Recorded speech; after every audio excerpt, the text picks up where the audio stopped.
इतना ही नहीं, आज ये संत तो आए हैं, पर संत तो भेष में दिखाई देते हैं, पर हमारे देश के राष्ट्रीय संत भी कुछ सर्टिफाइड हैं। भारत के अमर जवान वीर सपूत हैं। जोरदार ताली बजा करके आर्मी की पूरी बटालियन का स्वागत करिए आप लोग। लगभग 120 जवान बागेश्वर धाम पर हनुमान जन्मोत्सव पर दर्शन करने आए हैं। चुनाव है, चुनाव की सिक्योरिटी में आप लोगों की ड्यूटी लगी। शायद छिंदवाड़ा की कहां की बटालियन है? बालाघाट की बटालियन है पूरी। 123 बटालियन सीआरपीएफ की यहां पर, ये भी संतों से कम नहीं है, जिन्होंने महीनों तक अपने घर वालों से मिल नहीं पाते, बच्चों से मिल नहीं पाते। और हम लोग टीवी पर आने वाले नाचने गाने वालों को असली हीरो मानते हैं, पर वो तो पैसा लेकर नाचने वाले हीरो नकली हैं। असली हीरो तो भारत के ये हैं। अब किसी को बुरा लगे तो ठटरी बड़ा है। और जितने भी युवान भाई बहन बैठे, टीवी का हीरो जब तुम्हारी ट्रेन के डिब्बा में आता है, तुम पूरा डिब्बा खाली कर देते हो। और हमारे भारत का जवान, आर्मी का जब जवान सरहद से आता है, तब उसको एक सीट भी नहीं मिलती है। तब हमें लगता है कि हमारा देश कितना डिजिटल हो रहा है। बुरा ना मानना, किसी को बुरा लगे, हम यही कहेंगे, भारत चाहे जितना डिजिटल हो जाए, पर कभी भी रोटियां डिजिटल से नहीं सेंकी जा सकती हैं। इसलिए जितने भी युवान बैठे हुए हैं, हम तुमसे प्रार्थना करेंगे, टीवी पर आने वाले हीरो तो अभिनय करने वाले हैं, रियल हीरो तो ये है सीआरपीएफ के सभी जवान हैं।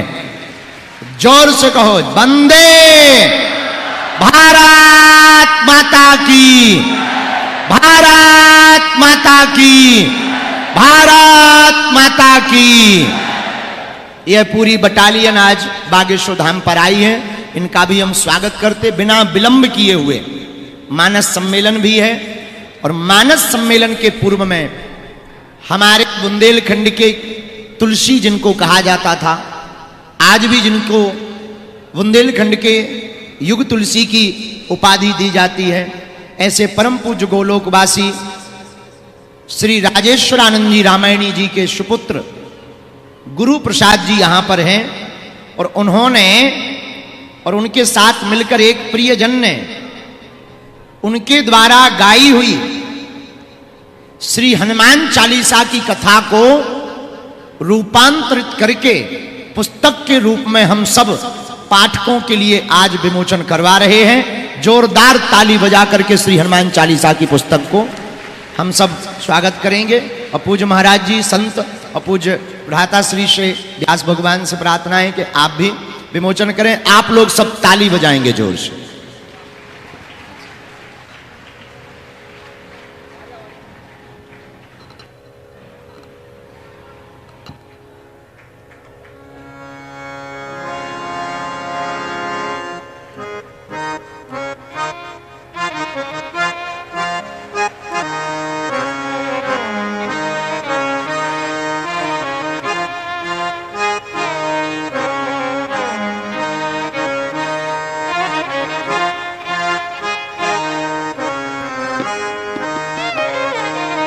बागेश्वर धाम की जोरदार ताली बजाकर दिव्य श्री हनुमान चालीसा गुरार्थ कथा का इसको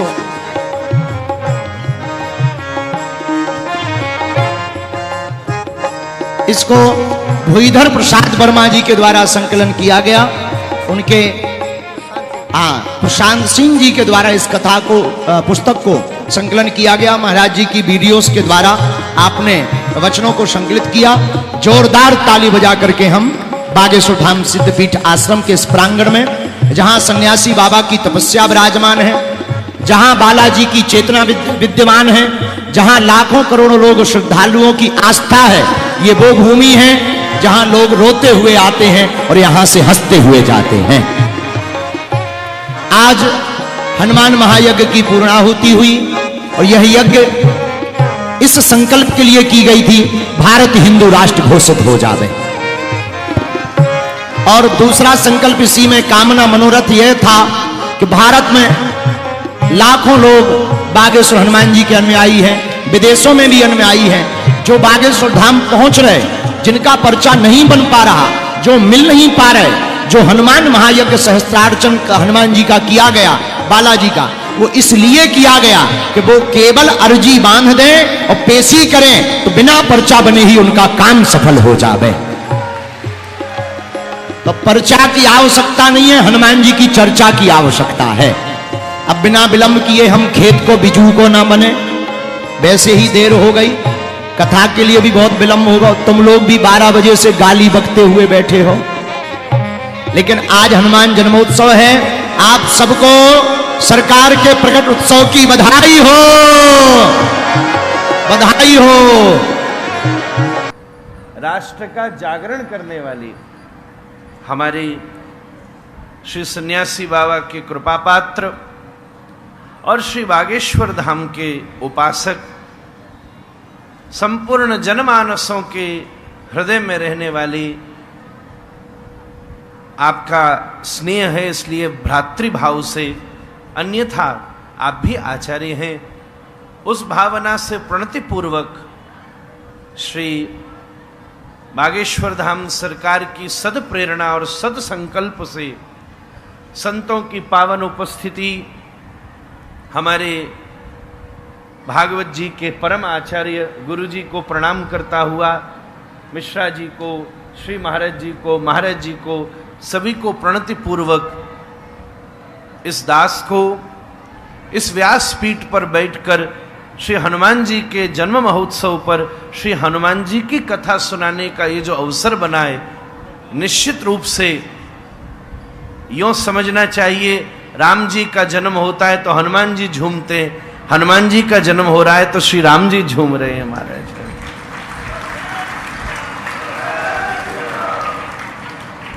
आप सभी श्रद्धालु भक्त वैष्णव जो हनुमान जी के ही अनंत स्वरूप हैं, सहस्त्रमुखी हनुमान जी सामने श्रोताओं के रूप में बैठे हैं, मैं आप सभी को प्रणाम करूं।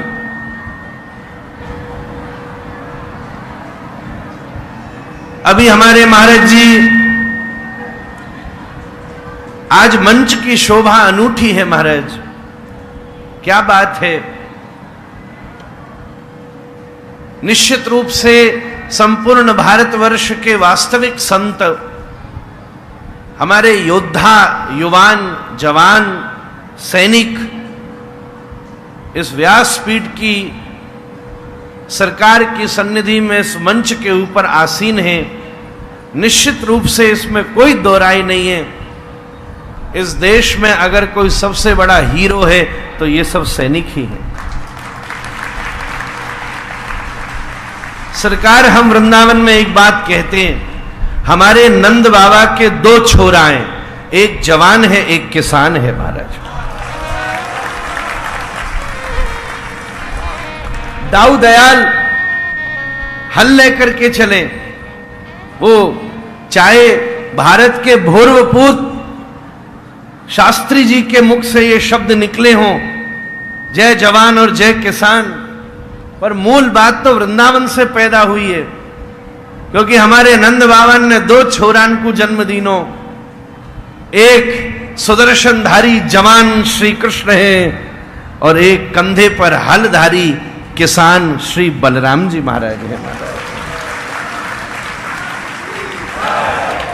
नंद बाबा के 2 ही छोरा हैं, जवान और किसान, इस देश को बचाने वाले, संभालने वाले, चलाने वाले, ये 2 ही तो है महाराज। इसलिए वृंदावन की दृष्टि में कहूं, आपने संत कहकर पुकारा, उससे संत तो और ऊंचा होता है, पर वृंदावन की दृष्टि से ये सब हमारे कन्हैया ही है महाराज, कान्हा है महाराज, है नंदलाल है।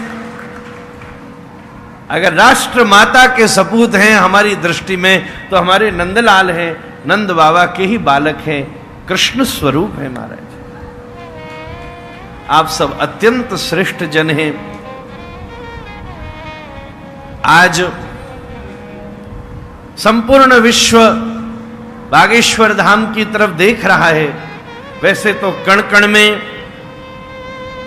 कहीं पर भी श्री हनुमान जी प्रकट होकर के विद्यमान अवस्थित हो सकते हैं, पर निश्चित रूप से के सुप्रसिद्धतम स्थानों में, तीर्थों में और हनुमान जी के मंदिर के रूप में श्री बागेश्वर धाम की ख्याति सार्वभौम व्याप्त हो चुकी है। कहां 4 और 5 वर्ष पहले, महाराज जी 4 और 5 वर्ष पहले कोई होगा जो बागेश्वर धाम को जानता होगा। इस समय 2024 में कोई होगा जो नहीं जानता होगा।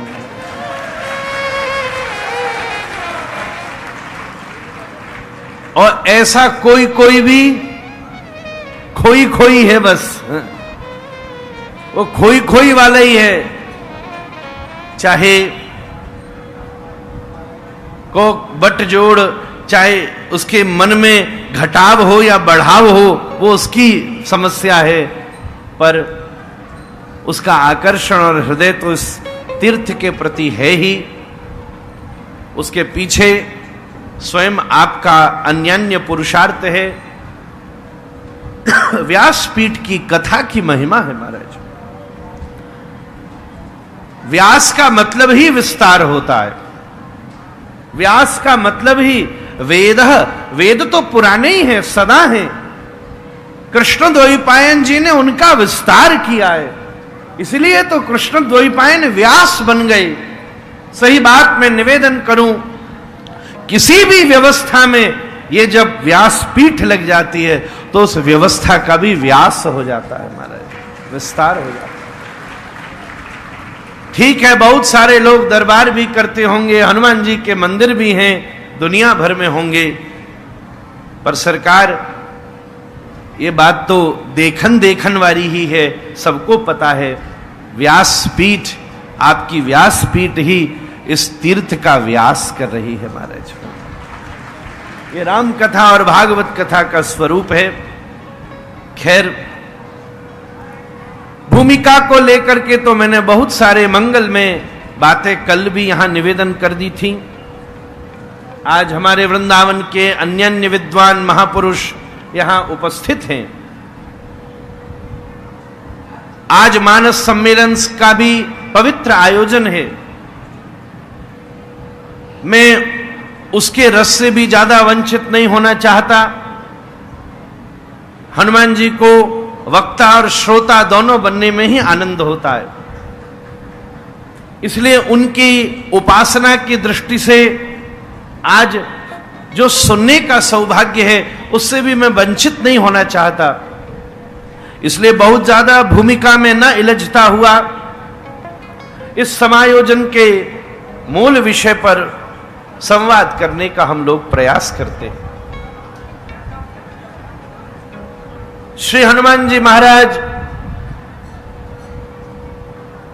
चारों जुग प्रताप तुम्हारा,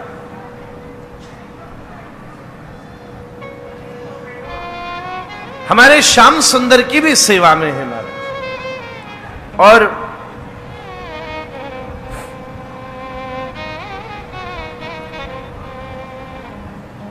वृंदावन की दृष्टि से कहूं, राम जी ने तो सबको हृदय पर बिठाया, ऊंचा बिठाया, पर सरकार श्री रघुनाथ बैठेंगे तो श्री हनुमान जी महाराज को सदा चरणों में विराजमान किया जाएगा। श्री हनुमान जी सदा चरणों में बैठेंगे। राम जी बैठेंगे तो श्री हनुमान जी को चरणों में बिठाया जाएगा। उपासना की प्रणाली भी यही है, क्योंकि हनुमान जी को उसमें प्रसन्नता है। कहीं राम जी बैठे और हनुमान जी को ऊपर बिठा दिया जाए तो श्री हनुमान जी अपनो मुदगर रह के टूट पड़ेंगे मां के ऊपर, भाई तुम वो जाने तो ना आएगा। पर श्री राम जी बैठे हों तो हनुमान जी को चरणों में बिठाया जाएगा, पर हमारा कन्हैया बैठो हो तो हनुमान जी को मूड़ पर बिठाया जाएगा महाराज। हनुमान जी तो ऐसी कड़ी हैं, दोनों के बीच में विद्यमान हैं। राम जी पधारे, बोले आओ सरकार विराजो, तो हनुमान जी चरणों में बैठ गई। हनुमान जी पधारे, भगवान श्याम सुंदर थे, बोले आओ प्रभु विराजो, कहां विराजो? बोले आओ या ध्वजा के ऊपर विराजमान हो जाओ महाराज। ऊपर विराजमान कर लिया महाराज। आज यही दो इष्ट देवों की मंगल कड़ी। हनुमान जी तो सबका सुख लेने वाले। सरकार हनुमान जी तो रास में भी नृत्य करते हैं। हमारी चारुशीला नाम से श्री हनुमान जी व्रजमंडल में प्रकट होते। जैसे गोपेश्वर के रूप में श्री महादेव विराजते हैं, ऐसे ही चारुशीला के रूप में श्री हनुमान जी विराजते। और बड़े प्रेम से श्याम सुंदर के साथ बहुत ठुमका लगाए हैं महाराज। वो आनंद की ओर जाको क्या कहना। मुझे ये भावना इसलिए हुई कि मेरे सामने श्री राधारमण लाल विद्यमान है और सामने चित्र में हनुमान जी ऊपर विद्यमान है। या को दर्शन करते ही हृदय में ऐसी स्वतः प्रतीति हो गई, श्याम सुंदर को कितनी प्रसन्नता होगी। आप आसन पर बैठे हैं और ध्वजा में श्री हनुमान जी महाराज बैठे। महाराज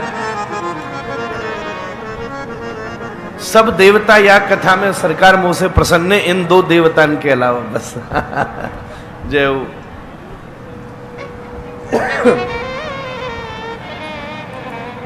तो ठीक है, बच्चे को सजा करके एक कालोटी को लगाया जाए, नजर न लग जाए। और सब भूमिका की बात तो हमने कल भी करी थी। श्री हनुमान चालीसा के अनन्य दिव्य संदर्भों के ऊपर आइए हम लोग प्रकाश डालें। श्री गोसाई जी अयोध्या कांड के मंगलाचरण की चौपाई को उठा करके श्री हनुमान चालीसा की दिव्य भूमिका को प्रकट कर रहे हैं।